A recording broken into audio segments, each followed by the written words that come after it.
I just wanted to use this opportunity to address, because the House meets again tomorrow, but I won't have an opportunity to deal with it at that time, but a number of issues relating to foreign affairs from the PLP's perspective, and particularly as it relates to statements made by Brent Symonette, who's the Minister of Foreign Affairs, in his budget statement to the House of Assembly last week on the Thursday, the 12th of June.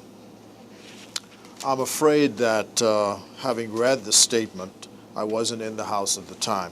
The minister has been materially and badly misinformed on how various matters developed during my term in office. It is unfortunate, in my view, that 1 year after the Free National Movement has come to office, that they are still blaming the PLP for a number of matters when, even if they were correct in assigning the blame for those matters, the FNM has now been in a position for 12 months to correct the situation about which they're complaining. You will also see that in a number of instances in the minister's statement, a very deliberate rewriting of the history has led to the minister falling into grave errors of fact. He ought, in my view, to re-examine his position and be properly and truthfully informed. Otherwise, he will find himself falling short in so many areas if he continues to accept uncritically bad advice and information. It is a matter which I think generally is of concern to all of those who served under the PLP in the previous administration. The feeling is that in some cases, some individuals who served under us have developed a convenient political memory in the face of the FNM coming to power and are misleading FNM ministers who are all too anxious to accept uncritically misleading and bad information. Ministers' speeches are too often infused with blaming language without foundation, and my advice to these new FNM ministers is to stop believing their own propaganda.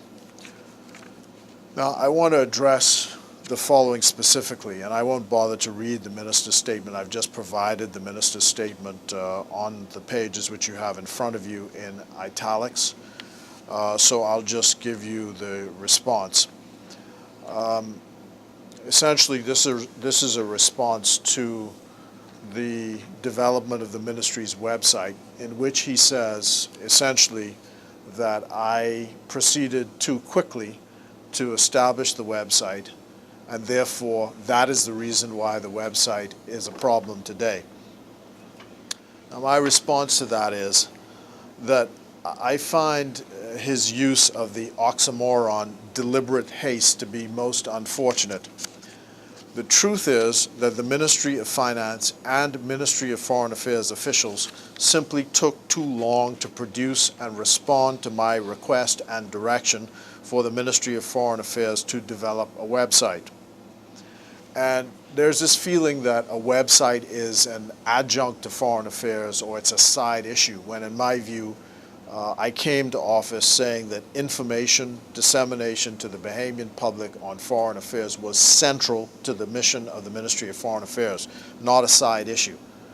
The Ministry of Foreign Affairs, when I got there in 2002, was so backward that the minister did not even have a computer, and there was no access in the minister's office to internet services.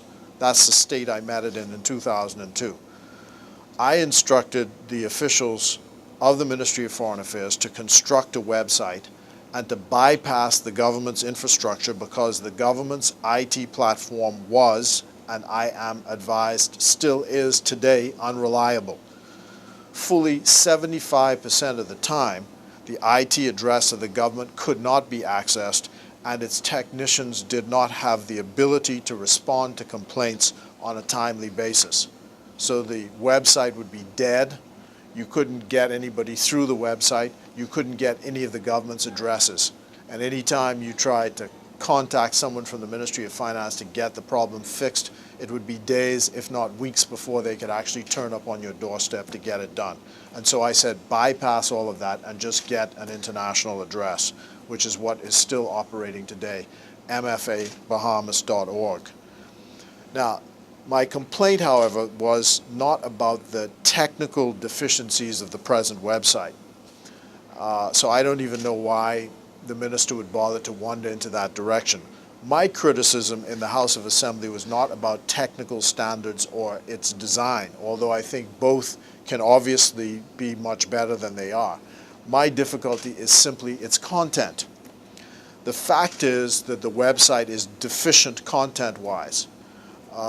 Reporters, for example, should be able to depend on the Ministry of Foreign Affairs website for any information with regard to the foreign policy of this country and up-to-date information as to where diplomats are, what the minister is doing, and what his policies are.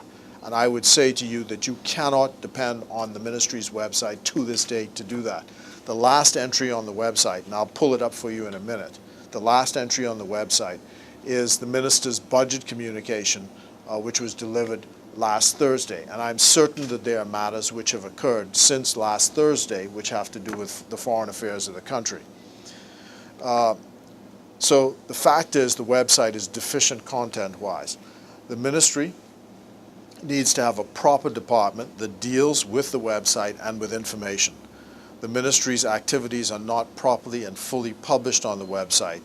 It is simply not providing the content on the government's activities. It needs updating and review on a constant basis. For example, if you go to the site right now today, you will find that it still lists Alma Adams as the Consul General in Miami, when Gladys Sands is now in the post.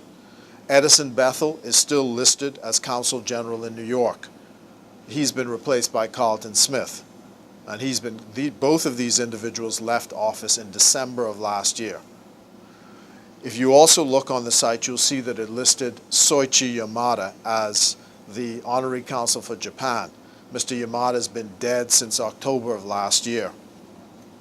So there is no Honorary Consul for Japan at the moment. The fact, though, is the website is the official face of the ministry to the world, but it is certainly treated as a stepchild, and that is the point I was seeking to make. This was a problem during my entire term as minister. There was not an appreciation of the PLP's view that the Ministry of Foreign Affairs was answerable to the Bahamian people. This myopia and insularity infected the culture at the ministry. The view was that the ministry was a closed technical shop reserved only for the initiated. And that certainly was not my philosophy, and I fought it every step of the way while I was there. Now let me just show you the site, which is why I wanted to show you this. You punch in MFA, punch in mfabahamas.org, and you go into contact and overseas missions. Go down here, New York, Edison Bethel, Consul General, Alma Adams, Consul General, Miami, Basil O'Brien, High Commissioner, London, Philip Smith, High Commissioner, Canada, Eugene Nuri, who's been out of office since last year, and let's go down here. They even have Code Smith is still the ambassador for the environment. Code Smith resigned during the PLP's time. Japan. H.I.J. Yamada, been dead since October of last year. And I'm saying people searching around for the ministry's website should be able to depend on the ministry's website to have correct information on it.